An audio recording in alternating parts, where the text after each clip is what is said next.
We have the keynote speaker with us, Professor Dr. B.N. Thorat Saab. I welcome him to the stage. Thank you very much. Thank you, Mr. Mishra, for such a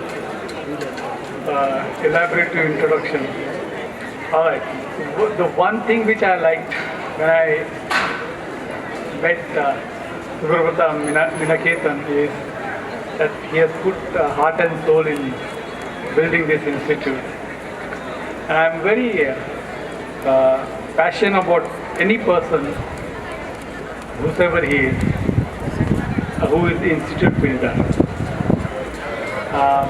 By the way, the institute building is not an ordinary person's job.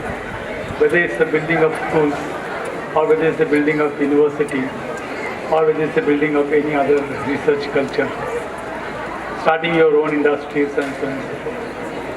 Just to give you a number of industries running, my students are running those industries, making millions of rupees, millions of dollars in India and abroad.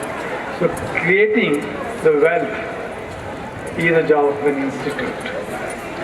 And you need to establish such many institutes. India needs them in numbers, in big numbers. I can throw you light on that, what India needs, where we are lacking, and what are the opportunities for every one of us. So when I see this oasis in otherwise rich India, the institute like this, and other institutes also, it is driven by individual passion. When there is a passion here in the mind, together with the compassion in your heart, then fed by the fire in the belly, and that drives you to build an institute. I just read that the very nice logo over there, which reads about be good and make others good. In fact, we have been as a teacher, we are doing that. I am also a teacher. May not be a hardcore school teacher, or I am a really different teacher, university level teacher. I teach my students to think differently. I teach my students to think out of the box. I teach my students to dream big, and they deliver it. And if you want to achieve that, be good and make others good, I think that lies in the culture. Unfortunately, we do not have that culture. Very simple example I'll give you why I'm saying that. Be good and make others good. It looks nice to say this. Look how difficult it is to implement that. When I went through some of the books regarding how to bring your children, even my own children. I have 3 sons. All of them are leaders in their own rights. They are settled in America. All of them are mechanical engineers, doing wonderful job for themselves, very creative. One thing that you need to do, whether you are a teacher of young school children, or whether you are the parents of young children, one thing, if you really want to go to that level, be good and make others good. It's a wonderful emblem. If you want to really do that, the parents and the teachers must follow one very fundamental principle, and that is, if you want to see your children happy,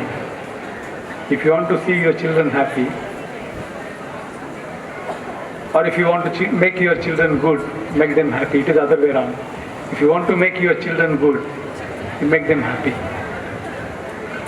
Now this is the most difficult task. How to keep your children happy. Many times the husbands find it difficult to keep their wives happy, and then there is a second job of keeping their children happy. Well, that is something which is the real mantra of education. The real education starts at home. And what goes beyond this philosophy is that the children at home, they keep on bombarding with questions to the parents, because parents are the first friends. Not only they are parents, but they are also the friends to each other, because they ask the first question to the parents. And if the parents doesn't give them answer and shuts their mouth saying, "Chupai, don't ask the silly questions," that is the end of the story. So that builds some kind of an inherent insecurity in the minds of the children. That leads to the shortening of their memories. They have created the fear. They create the fear. That kind of attitude of the parents create the fear, basic fear of questioning. And education is all about questioning. If they question, parents, please listen to this carefully. If your children, as young as 3, 4, 5, 6, 10, young toddlers, adolescents, young girls, 15, 16, 17, 18, 19, boys, college-going boys, your school is up to 12. Address each of their questions. Sometimes the questions are very tricky. You do not want to answer them in a straight way. Do not hesitate to answer them very straight, because that will open the new world for them. That will open the inquisitiveness among them, and the inquisitiveness brings about the education in future. The search and the quest for the truth, that is the education. And if that search for the truth, quest for excellence, if that is shunted at home, no school will teach them the lessons. Let me tell you, this is the stark reality.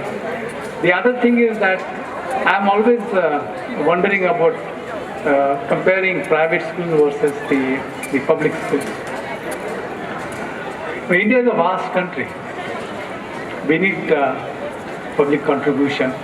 We need private entities to come up. In many of the government bodies where I work in the 12th five-year plan of the New Delhi about 7-8 years back. And the job assigned to me was to look into what can be done for the education so that we bring about the gross enrollment ratio to about more than 30%. When I was working at that time, only 17% of our school children were going into the college university education. Only 17%. The world average is 37%, 38% at that time.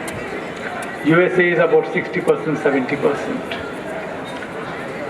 And that's why those countries are developed. The Germany is developed, the France is developed because their GER is very high, whereas GER of India is 17-18%. Today probably it must be about 22-23% after 7-8 years, not more than 25%.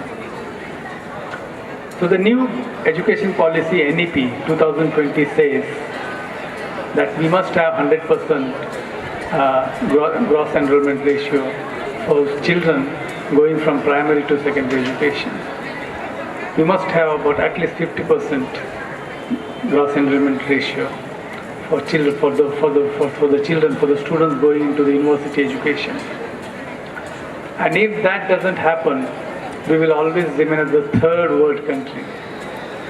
Do you really want to see India as a third world country? I definitely don't like to see India as a third world country. I have challenged the mightiest of the mightiest professor in the world. And our students can also do the same thing what I am doing it. We are no less citizens of the world. We are also innovators. We are also thinkers. We also can do the same thing which the other people can do it, probably which much better finish here also. I always try to give an example to the students. Ask questions till you are satisfied. Till you are satisfied. If you are not satisfied, find out the way to answer your questions. I also tell them to dream because the students who come to me are little bigger students. They are older students. And I asked them, look for the outer word, search for look into what other part of the word is doing. Go out of your comfort zone, go out of your home state. And by doing that, you will come to know what the word is. How do you capture the word? So the young people ask me, sir, what are you saying, sir? I said, yes, I will tell you an example. You will not believe it. The example is in the history. The history beckons history. History brings the history. If you know the history, you can create an history.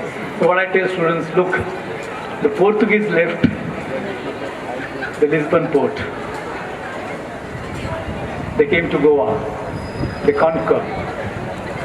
The British left the UK. The Scottish left Scotland. The Irish left Ireland.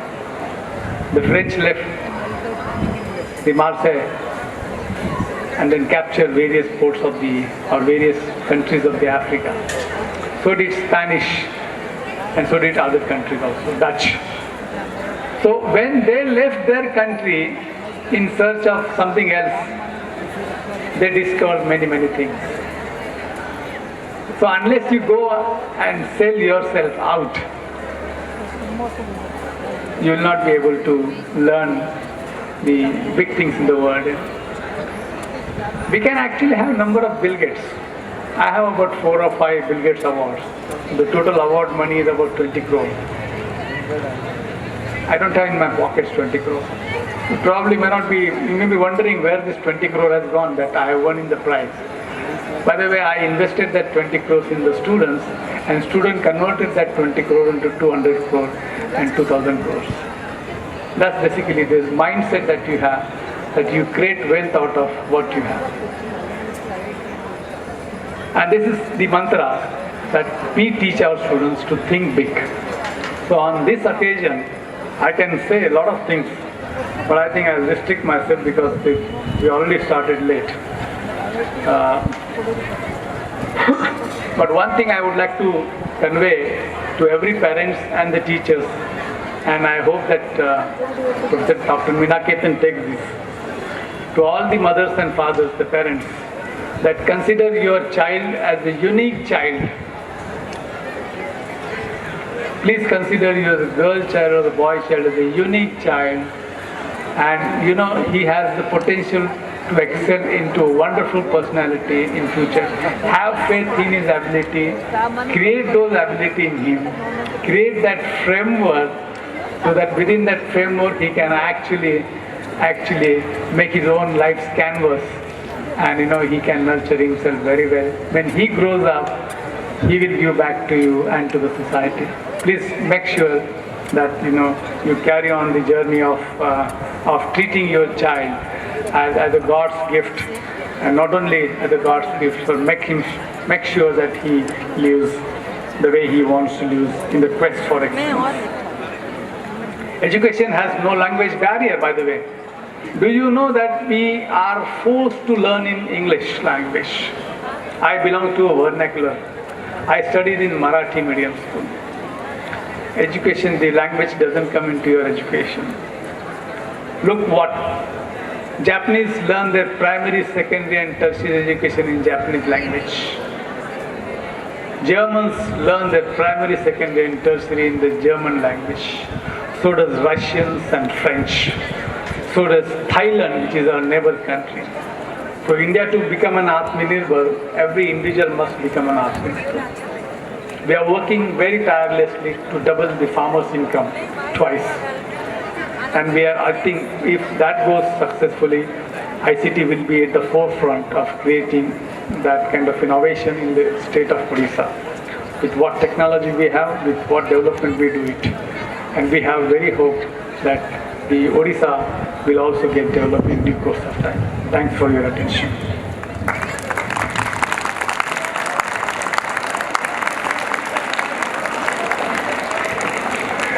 Thank you very much, sir. Speaking of success, Professor Thorat says, it's very simple. You're as successful as your team members are, and you're as weak as the weakest member of your team. Along with this, his phenomenal intellect, such simple yet highly effective ideologies make Professor Thorat an iconic academician of the present times. Thank you very much, sir, for inspiring us with your valuable words.